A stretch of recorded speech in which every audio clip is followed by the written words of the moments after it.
kui paneme kütiliini paika, kütiliini vanemad panevad paika, siis ütleme, püssid laadite laskmiskohal ja pärast, kui on antud käsk, et aju lõpp või jaht läbi, et siis samamoodi püssid tühjaks ja kui me tuleme kogunemiskohtadesse, siis lukud lahti või püssid lahti murtult, et ei oleks padruneid ei rauas ega salves. Kui aju käib, et laseme ainult väljunud ulukit, et aiu või ajajate suunas ei lase. Kui on sirged teed, siis hoiame nii palju ajupoolse külge kui võimalik. Ja kui on kurviline tee, siis vaadake, kus jäävad eelnevad kütid ja tehke kindlaks, kus nad nagu asuvad, et ei oleks mingid sekeldusi ega halbu lasku ei tuleks. Teise küti laskesektorisse ka ei lase. Et te näete ära, kus teine jääb, et kui ikka loom läheb teise mehe külje alt, siis ärge mingit, seda lasku ei ole vaja teha, las ta siis laseb see kütt, kelle juures ta on. Ajajate koha pealt, et kes ajumehed on, et ajus laetud relvaga ei ole, ainult kui tekib situatsioon, et koer jääb koha peale, hoiab mingit looma kinni ja tuleb see asi ära lahendada, et sel juhul, kui olete ohutuses nagu veendunud, siis toimite selle järgi. Ja ajajad, kui jõuate kütiliinile, siis on niimoodi, et ei hakka seal nagu liikuma edasi-tagasi ühele poole, teisele poole, vaid olete lähima küti juures või jääte sinna kütiliini äärmise poolse külge, nii kui on antud käsk, et aju on lõppenud.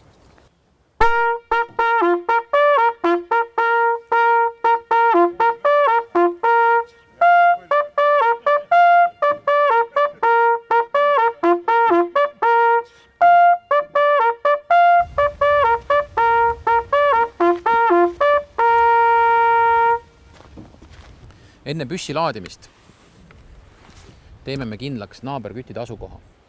Ja üks naaberkütt on siis puu all, paremal pool tee servas. See on kindlasti see suund, kuhu mina tulistada ei tohi. See on ohtlik suund. Minu ohutu lasusuund algab siis sellest, kui ulukid väljuvad aju poolt, lähevad üle kütiliini ja ületavad tee. Ehk siis vasakust tee servas hakkab minu ohutu suund. Teisele poole teine kütt on mul liiklusmärgi taga. See on mul ohtlik suund, kuhu ma kindlasti tulistada ei tohi. Ja minu ohutu suund algab siis tee ületanud ulukitest. Tee ületanud ulukitest ja palun, taga on raiesmik lahti, kuhu ma saan veel tulistada ajust väljuvat ulukit. Hakkan laadima, võtan salve, võtan padruni.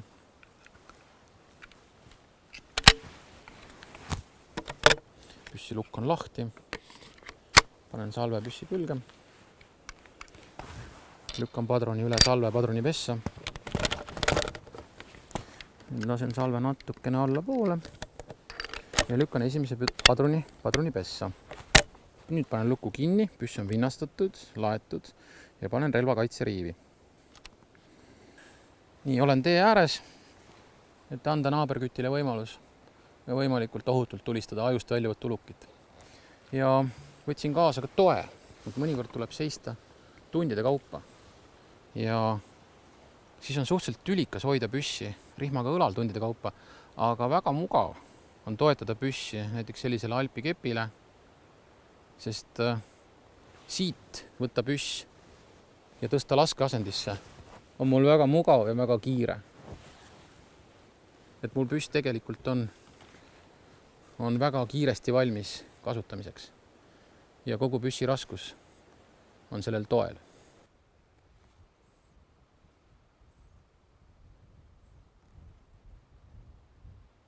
Ajujaht hakkab lõudma lõpule. Ajumehed hakkavad metsast välja jõudma. Ja täpselt sellel hetkel, kui nad jõuavad kütiliinini, siis nad jäävad kütiliini ette seisma ja ootavad täiendavat korraldust.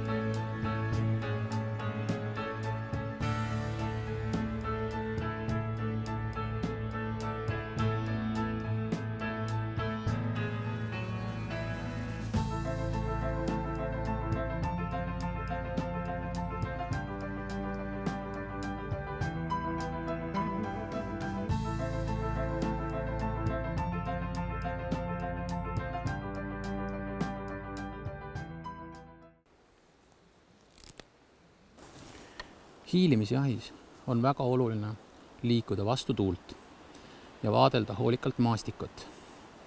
Samas võiks ennast varjata kõikvõimalike takistuste taha ja relv peaks olema laskevalmis, laetud kaitseriivis ja hiilimise ajal võiks väga hoolikalt vaadata, kuhu te astute, sest iga oksale peale astumine võib looma ära hirmutada. Ja kui te hiilimisjahis olete jõudnud ulukile piisavalt lähedale, siis laskmisel on väga mõistlik kasutada abivahendeid, tugi näiteks puu peal on väga mugav toetada. Puu peal on väga mugav toetada ja kindlasti hiilimisjahis võiks riietuda niimoodi, et see sulab maastikuga kokku, et vältida väga eredavärvilisi peakatteid, veste, jakke. Vaatlemiseks oleks soovitav kasutada binoklit ja hiilimisjahis tuleks võtta aega ja vaadelda rahulikult, et leida just õige saakloom, õige uluk. Et teil on aega, varjuge, seiske, oodake, ärge tekitage müra, ärge tormake loomadele lähemale, ärge tehke asjatuid liigutusi. Et hiilimisjahis väga oluline on osata ka seista, tarduda ja sulada loodusega kokku. Et loomad saaksid oma rahulikus keskkonnas häirimatult toituda või liikuda. Räägime jahiohutusest ja laskevõtetest jahikantslis. Esimene põhimõte on see, et jahikanslisse tuleb ronida laadimata relvaga. Teine põhimõte on see, et sellest ei piisa, kui jahirelv on lihtsalt rihmaga õlal, vaid me peaksime ta päris kindlalt panema diagonaalis üle keha, et kasutada ronimisel mõlemat kätt. Väga hea on kasutada veel otsmiku lampi. Ja ronime üles ja võtame laskekoha sisse. Ja nüüd, seni kui veel on valgust, võiks kindlasti läbi mõelda, kuhu me relva toetame. Relva toetamine peab olema väga hästi läbi mõeldud ja kindel, et relv ei libiseks, ei kukuks ja kindlasti relv peab olema täiesti käeulatuses. Et seda oleks võimalik hämaras võtta. Laadime relva ära, paneme kaitseriivi. Võtame laskeasendi sisse, vabastame kaitseriivist. Jahikanslist tulistades on kõige mõistlikum kasutada 6-7-kordset suurendust. Et see 7-kordne suurendus annab väga optimaalse vaatevälja laiuse ja valgusjõu. Kui üks oluline põhimõte on, ärge kunagi toetage relva vastu jahikansli akna äärt, vaid kindlasti peaks olema akna ja relva vahel kas pehme kinnas, müts, rätik ja nii edasi. Siis jahikanslist tulistades ei ole teil tegelikult kiiret. Valige rahulikult õige uluk.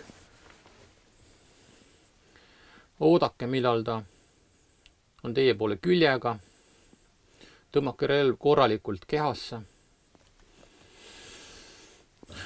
Pange sihiku niitrist aegsasti põlema.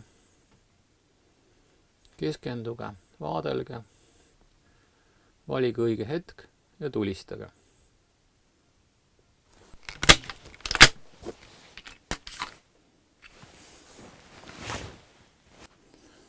Nüüd kontrollige, et relv oleks tühjaks laetud. Pange padrunisalv taskusse.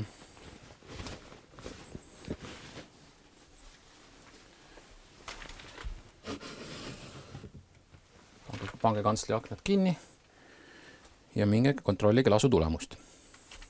Et siis, kui te alla tulete, on kindlasti juba hämar, et ärge unustage otsmiku lampi.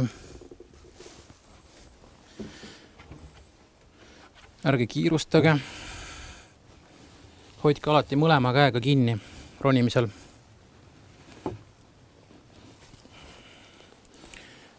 Trepiredeli pulgad võivad olla libedad, lumised, jäätunud.